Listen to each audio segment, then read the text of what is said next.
Bonjour, je suis Kwame Léo Faustin, je suis docteur en médecine, certifié en réanimation cardiovasculaire et inscrit au DES de santé publique. Je suis avec vous ce soir pour vous parler des études en sciences de la santé et la spécialité en général. En Côte d'Ivoire, les études en sciences de la santé, en particulier la médecine, la pharmacie et l'odontostomatologie, sont des études nobles et à parcours très long.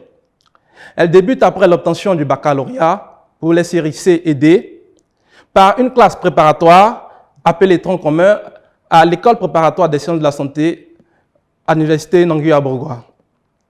Cette étape permet à l'étudiant de s'adapter au rythme d'études durant son cursus universitaire.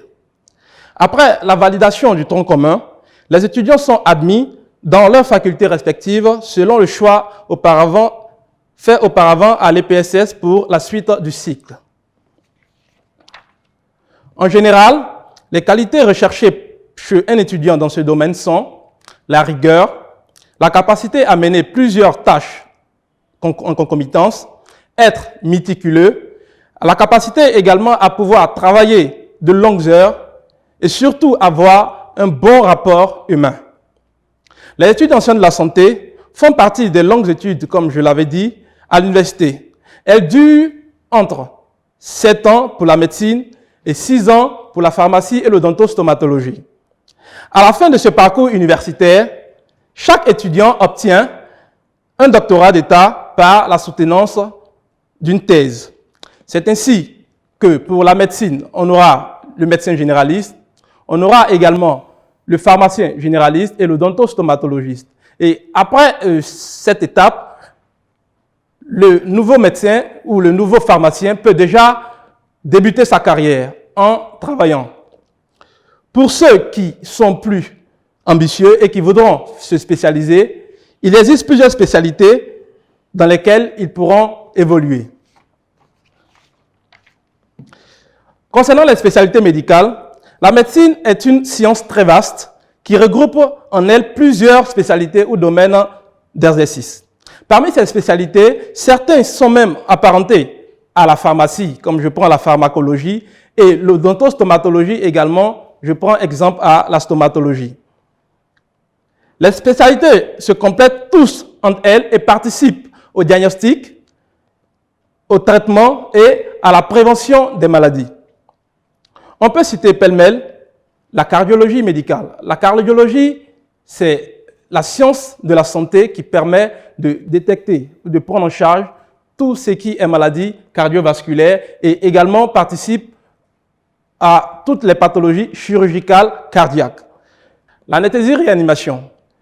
L'anesthésiste participera à endormir le malade pendant l'opération et permet également de s'assurer de son bon réveil.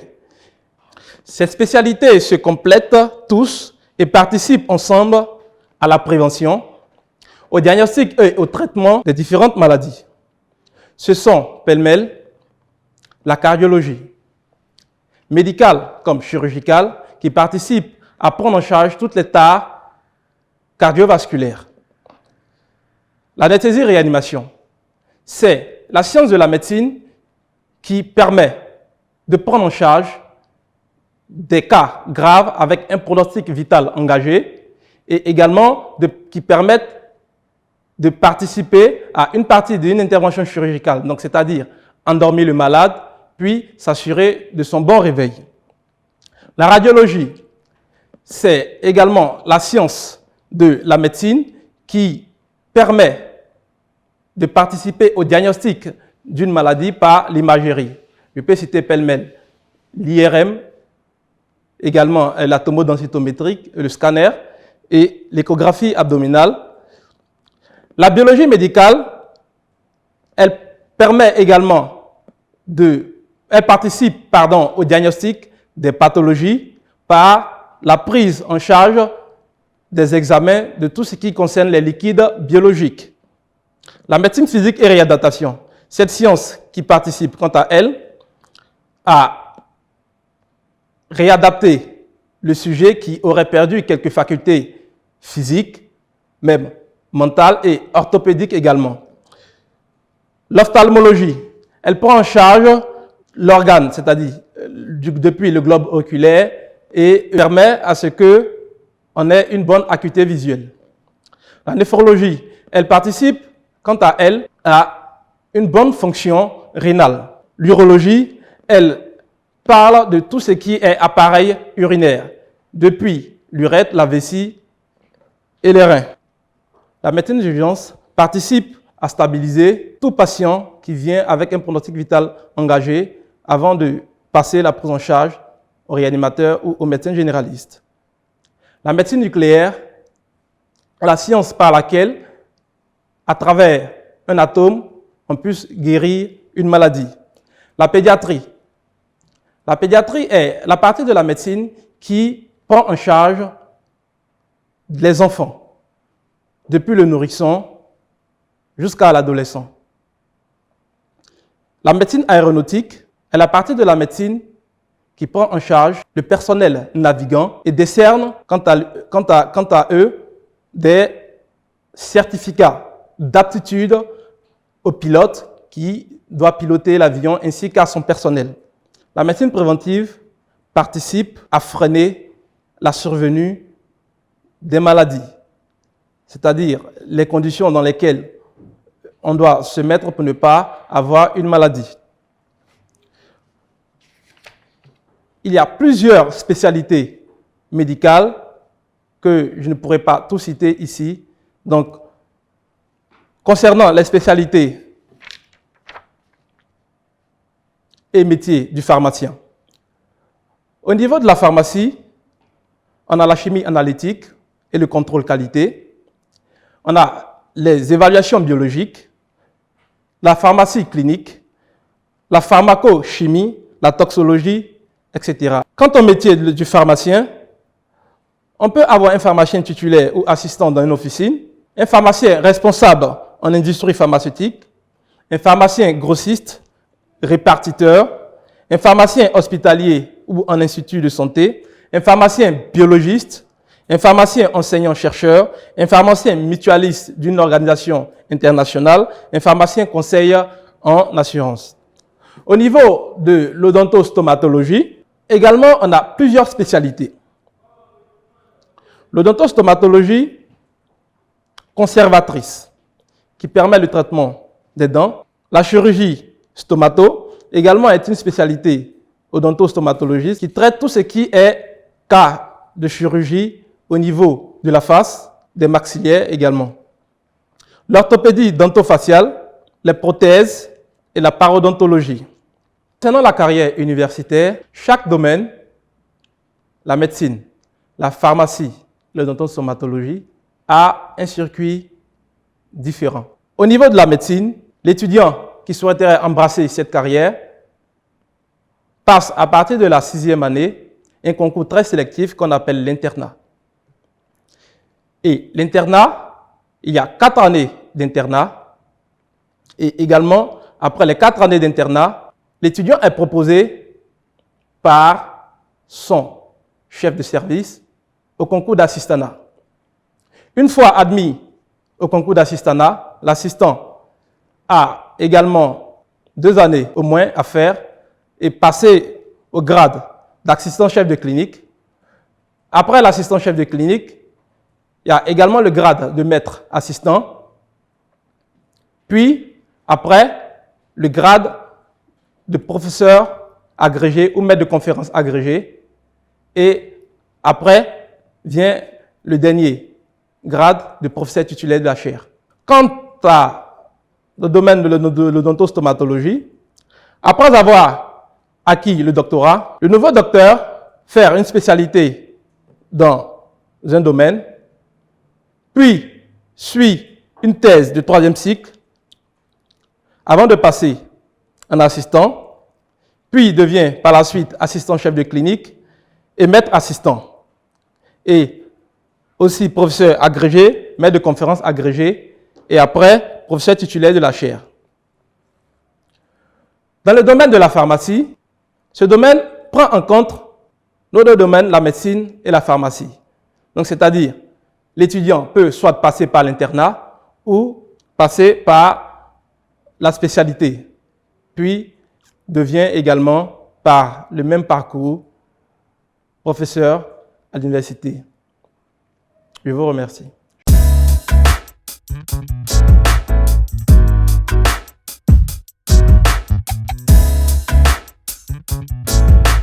Oui, un médecin peut avoir plusieurs spécialités. On a nos chefs également, et moi-même, je veux embrasser cette carrière, avoir plusieurs spécialités. Le médecin peut être chirurgien digestif, il peut être également néphrologue. Généralement, c'est des spécialités qui, je vais dire, se complètent. Voilà. Donc, un médecin peut avoir plusieurs spécialités, 2, 3 spécialités. Merci. Généralement, les spécialités durent environ 4 ans. 4 ans, donc 3 à 4 ans ou 5 ans. Donc, on prend la moyenne de 4 ans. Toute tâche est fonction du médecin lui-même. Je vous prends un exemple. On a soit le médecin qui est pédiatre, qui a débuté par exemple sa première année de pédiatrie. Arrivé en deuxième année de pédiatrie, il décide d'embrasser également une autre spécialité qui est l'ORL, l'otorhinolaryngologie. C'est la science qui traite tout ce qui est voies aériennes supérieures et également le carrefour aérodigestif. Voilà. Donc, après sa deuxième année, arrivé en deuxième année de pédiatrie, il décide de débuter cette spécialité d'ORL. Donc, en même temps, pendant ces 4 ans, 5 ans, il peut faire ces 2 spécialités en même temps. Tout dépend de son temps qu'il accorde à ces spécialités. Le pharmacien, ce qu'on voit, c'est dans les pharmacies. Mais le pharmacien a plusieurs autres tâches qu'il peut exercer dans plusieurs domaines. Comme je l'ai dit tout à l'heure, on a des pharmaciens biologistes qu'on voit au laboratoire. On a des pharmaciens également d'organismes internationaux. On a des pharmaciens qui sont dans des industries pharmaceutiques. On a des pharmaciens également qui sont des conseillers d'assurance. Donc, le pharmacien, il a plusieurs métiers, il a plusieurs tâches à faire, pas seulement dans des pharmacies.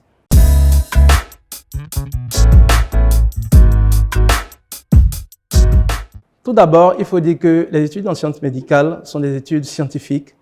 Donc, pour mes petits frères, mes petites sœurs qui sont en seconde, déjà se baser sur des matières scientifiques, mais aussi, je l'avais dit dans l'exposé, le médecin, le pharmacien, l'odontostomatologiste, c'est quelqu'un qui est polyvalent. Donc, en plus des matières scientifiques qui sont les mathématiques, les sciences physiques, les sciences naturelles, l'enfant, il doit également maîtriser le français. Il doit également maîtriser l'anglais. Parce que aujourd'hui, en tant que médecin ou pharmacien ou odontostomatologique, vous êtes amené à aller partout. Vous êtes amené à aller partout, vous êtes amené à côtoyer toutes les personnes du monde entier. Et on sait que la langue la plus parler la première langue, c'est l'anglais. Donc, c'est mieux de maîtriser également l'anglais, sinon ça va vous pénaliser plus tard. D'abord, il faut dire que les études en sciences de la santé ne sont pas du tout faciles. Il faut un apport, il faut un encouragement, il faut un suivi. Déjà, quand nous sommes arrivés en première année, cet apport-là, on ne l'avait pas. On ne l'avait pas parce qu'il n'y avait pas ce type d'association qui était mis sur pied pour orienter, pour encadrer les premières années. Donc, moi, je félicite cette association, je félicite le courage, je félicite également l'idée que ces jeunes frères ont mis sur point pour accompagner ces étudiants. Ce qui va leur permettre de pouvoir savoir où ils vont, ce qui va leur permettre d'être organisés dans tout ce qu'ils feront. Merci. Je remercie la structure grandécole.net qui a bien voulu cette année organiser l'édition. Également, j'invite les parents d'élèves, les élèves et tout autre à pouvoir télécharger l'application Le Salon virtuel de l'orientation et à se rendre sur le site du 17 au 20 août 2020. Cette année, à cause de la maladie à coronavirus, le salon se déroulera de façon virtuelle.